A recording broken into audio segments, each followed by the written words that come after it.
បាទគោរពនឹងជំរាបសួរទៅកាន់បងប្អូនយើងទាំងអស់គ្នាបាទថ្ងៃនេះក៏យើងមានព័ត៌មានថ្មីដែលជាព័ត៌មានមួយដែលក្តៅហើយវារឹតតែធ្វើឲ្យស្ថានភាពរបស់យើងនៅក្នុងប្រទេសក៏ដូចជាចំនួនរវាងកម្ពុជានិងប្រទេសថៃដូចជាមានសភាពកាន់តែតានតឹងទៅកាន់តែតានតឹងទៅ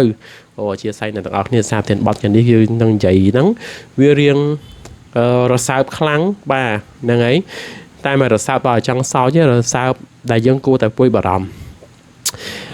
ហ្នឹងហើយចឹងមុននឹងដល់ការដែលខ្ញុំនឹងបកស្រាយព័ត៌មានថ្ងៃហ្នឹងថ្មីម្ដងទៀតកុំធុញអ្នកទាំងអស់គ្នាធ្វើម៉េចយើងជាអ្នករកស៊ីត្រូវតែប្រម៉ូទ business របស់ខ្លួនឯងដើម្បីចិញ្ចឹមកាពះកុំប្រកាន់ណាចឹងមកបងប្អូនត្រូវការសញ្ជាក់ទូទឹកកកបាទទូ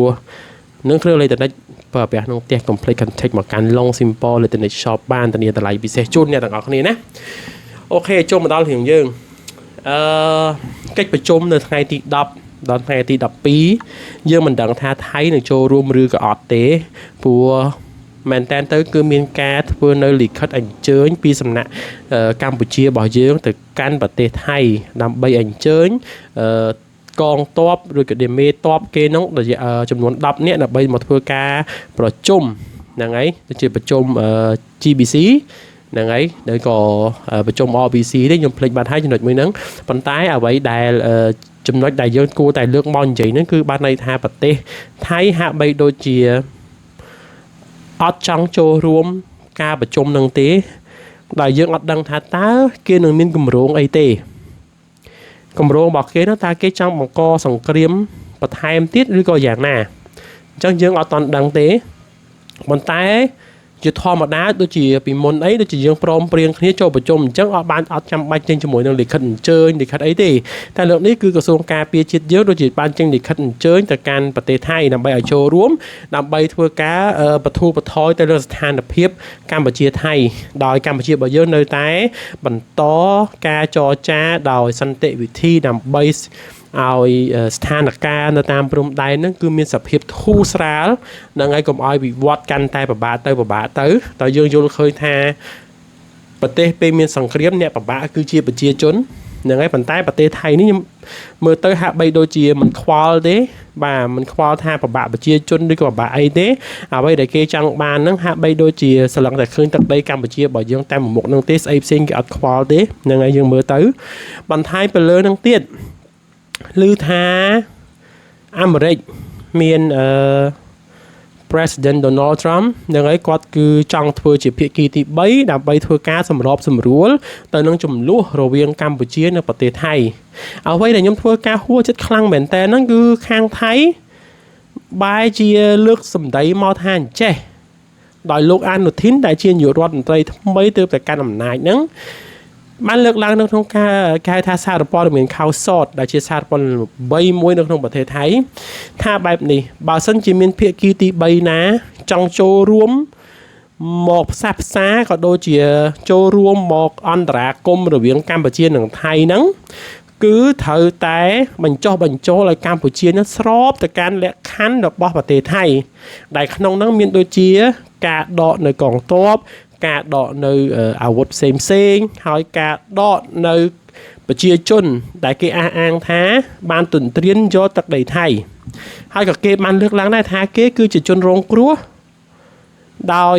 កម្ពុជារបស់យើងបានធ្វើការវាយប្រហារទៅលើគេមុនដែលខ្ញុំឃើញថាប្រទេសនេះថ្លើមធំមែនតើអ្នកទាំងអស់គ្នាហ្នឹងហើយគេគិតថាខ្លួនគេមហាអំណាចឬក៏យ៉ាងណាណោះខ្ញុំមែនតើទៅខ្ញុំស្ដាប់មើលព័ត៌មាននឹងហើយខ្ញុំមានការហួសចិត្តដល់ប៉ែតទៅអ្នកទាំងអស់គ្នាមិនហួសធម្មចិត្តទេហួសដល់ប៉ែតបាទហើយហួសដល់ប៉ែតនឹងយ៉ាងម៉េចប្រទេសថៃខ្ញុំទទួលស្គាល់ធំជាងខ្មែរហ្នឹងហើយវាធំជាងខ្មែរក៏ពិតមែនប៉ុន្តែកុំភ្លេចថាខ្លួនប្រទេសឯងហ្នឹងគឺជាប្រទេសដែលមិនមែនសេដ្ឋកិច្ចលំដាប់មហាអំណាចទេខ្ញុំចង់បញ្ជាក់ទៅកាន់ប្រទេសថៃបែបហ្នឹងហេតុអីបានហ៊ានដាក់លក្ខខណ្ឌឲ្យទៅកាន់អាមេរិកថាបើចង់លូកដៃតតែបញ្ចុះបញ្ចូលកម្ពុជាយើងនឹងឲ្យព្រមទៅតាមលក្ខខណ្ឌហ្នឹងវាទៅជាអញ្ចែព្រោះដល់ពេលអញ្ចឹងទៅខ្ញុំវាហួសចិត្តមែនតើអ្នកទាំងអស់គ្នាខ្ញុំនិយាយមិនថាហួសចិត្តដល់ប៉ែតតែសារអីបែរជាហ៊ានដាក់លក្ខខណ្ឌទៅប្រទេសមហាអំណាច ក្នុងលក្ខខណ្ឌមួយនេះគេនិយាយចេញមកយើងហាក់បីដូចជាធ្វើឲ្យខ្ញុំនឹងគិតឃើញថាប្រទេសថៃហាក់បីដូចជាមិនចង់ធ្វើការសម្របសម្រួលជាមួយនឹងកម្ពុជាទេគេបានលើកឡើងថាអញ្ចេះទៀតបើសិនជាអាចបញ្ចុះបញ្ចូលឲ្យកម្ពុជាព្រមទៅកាន់លក្ខខណ្ឌហ្នឹងគេក៏ព្រមចរចាដែរណែទៅជាអញ្ចឹងវិញណាទាំងអស់គ្នារួចដល់ពេលអញ្ចឹងទៅខ្ញុំមានគិតមួយថាអញ្ចេះប្រទេសថៃកំពុងតែគិតខ្លួនឯងនេះជាប្រទេសមហាអំណាចដូចជារុស្ស៊ីនិងឯដូចជាចិនដូចជាប្រទេសនៅអឺរ៉ុបដែលខ្លាំងមួយចំនួនគិតខ្លួនឯងជាប្រទេសហ្នឹងឬក៏យ៉ាងណាពិភពលោកគេបានឃើញសន្តានថៃច្បាស់ហើយហេតុអីតែប្រទេសថៃអត់ដឹងខ្លួនឯងអញ្ចឹងអ្វីខ្ញុំកំពុងតែឆ្ងល់យើងមិនបាច់ទៅវិភាគអីឆ្ងាយទេទាំងអស់គ្នាប្រទេសមួយឬក៏មួយភូមិចុះនិយាយថាក្នុងភូមិមួយមាន10ផ្ទះខ្ញុំឧទាហរណ៍អញ្ចឹងចុះពីដូចជាខ្មែរនៅអាស៊ានអញ្ចឹងហ្នឹងហើយមាន10ផ្ទះ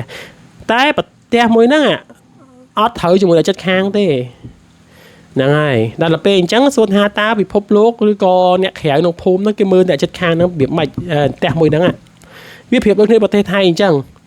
អះអាងប្រាប់គេហោហែថាគេឈ្លានពានចេះឈ្លានពានចោអីចេះអីចោទាំងដែលប្រទេសខ្លួនឯងជាប្រទេសដែលខ្លាំងប្រទេសដែលរឹងមាំផ្នែកសេដ្ឋកិច្ចប្រទេសដែលមិនឆ្លងកាត់សង្គ្រាមលោកបាទប្រទេសដែលមានបញ្ញវន្តច្រើនបញ្ញវន្តច្រើនទៅមិនសូវជឿទេតែយើងនិយាយតាមគេហ្នឹងហើយតែបែរជាអត់ត្រូវមួយចិត្តខាងណាសោះតែគិតថាខ្លួនឯងខ្ពង់ខ្ពស់គេពេកតែចិត្តខាងដល់ខ្លួនឯងទេឬក៏យ៉ាងណាណោះហ្នឹងហើយអញ្ចឹងអ្វីដែលខ្ញុំចង់និយាយនៅក្នុងវីដេអូនេះគឺថាកិច្ចប្រជុំដែលនឹងកើតឡើងនៅថ្ងៃទី10និងថ្ងៃទី12ប្រហែលជាមិនអាចទៅរួចទេហ្នឹងហើយដោយសារប្រទេសថៃនឹងមិនចូលរួមនឹងអាចនឹងអញ្ចឹងណាបាទប៉ុន្តែបើសិនជាថៃមិនចូលរួមមែនធ្វើឲ្យពិភពលោកឃើញថៃក្នុងរូបភាពមួយផ្សេងទៀតបាទហើយប្រទេសថៃចង់មិនចង់ខ្ញុំជឿថាមិនយូរមិនឆាប់ទេប្រទេសថៃអាចនឹងពិបាកជាងរាល់ថ្ងៃនេះទៅទៀតបាទមិនមែនថាខ្ញុំយកជំនឿមកនិយាយទេហើយខ្ញុំក៏មិនចង់យកអារឿងអីជំនឿមកពាក់ព័ន្ធនៅក្នុងវីដេអូខ្ញុំដែរនិយាយការពិតខ្ញុំជឿលើជំនឿប៉ុន្តែខ្ញុំអត់ចង់យករឿងនេះមកនិយាយប៉ុន្តែតាមស្ថានភាពបច្ចុប្បន្នថៃកំពុងតែបិទភ្នែកឲ្យធ្វើការដែលអត់បានស្រឡឹងទៅកាន់ពិភពលោកមើលមកថៃបែបណាទេហ្នឹងហើយនេះបើខ្ញុំឃើញមកជ្រុងឯណាហ្នឹងហើយអញ្ចឹងខុសត្រូវបងប្អូនកុំប្រកាន់បាទហើយបន្ថែមពីលើនឹងទៀតព័ត៌មានថ្មីនេះខ្ញុំឃើញបងប្អូនខ្មែរយើងបង្ហោះខ្ញុំអត់ដឹងថាតើវាជារឿងពិតឬក៏រឿងមិនប៉ិតទេប៉ុន្តែគាត់ដូចជា attach ជាមួយនឹងវីដេអូនឹងមកទៀតជាមួយនឹងអ្នកនាំពាក្យនៃក្រសួងការពារជាតិប្រទេសថៃលោកស្រីផុនដាអញ្ចឹងហ្នឹងហើយដែលគេដកតំណែងចេញវិញហ្នឹងគាត់និយាយថាប្រទេសកម្ពុជារបស់យើងនឹងលិចទឹកត្រូវការប្រទេសថៃជួយដូចជាអញ្ចឹងហើយនិយាយទៅខ្ញុំតតខំធំហ្មងអ្នកទាំងអស់គ្នា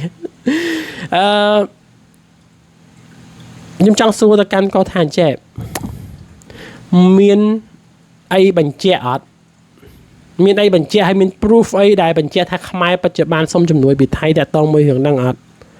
ទទួលស្គាល់ប្រទេសថៃមានបញ្ហាទឹកជំនន់ប៉ុន្តែស្ថានភាពគឺរដ្ឋាភិបាលរបស់យើងគ្រប់គ្រងបានទាំងអស់បាទគ្រប់គ្រងបានអត់មានបញ្ហាដូចប្រទេសថៃទេហើយហេតុអីបានជាមានព័ត៌មានថាខ្មែរយើងនឹងលិចលង់អស់ហើយអីណាអីណីចឹងទៅហើយខ្ញុំចង់ដឹងថាមានអ្វីជាសំអាងហើយព័ត៌មាននឹងគាត់ដឹងមកពីណាคุณอาครับคนรู้ได้ยังไงว่าประเทศกัมพูชาต้องการช่วยจากประเทศไทยបាទប្រើភាសាថៃចេះតិចតួចដាក់ទៅវិញមានលក្ខឋានไหมយ៉ាប់មែនតើអ្នកទាំងអស់គ្នាហ្នឹងហើយអញ្ចឹងវីដេអូខ្ញុំនិយាយគឺមានតែប៉ុណ្្នេះទេបាទសង្ឃឹមថាបងប្អូនទាំងអស់គ្នានឹងជួយ like ជួយ share ជួយ subscribe មកកាន់ channel YouTube របស់ខ្ញុំផងបាទអរគុណអ្នកទាំងអស់គ្នាជួបគ្នាវីដេអូក្រោយ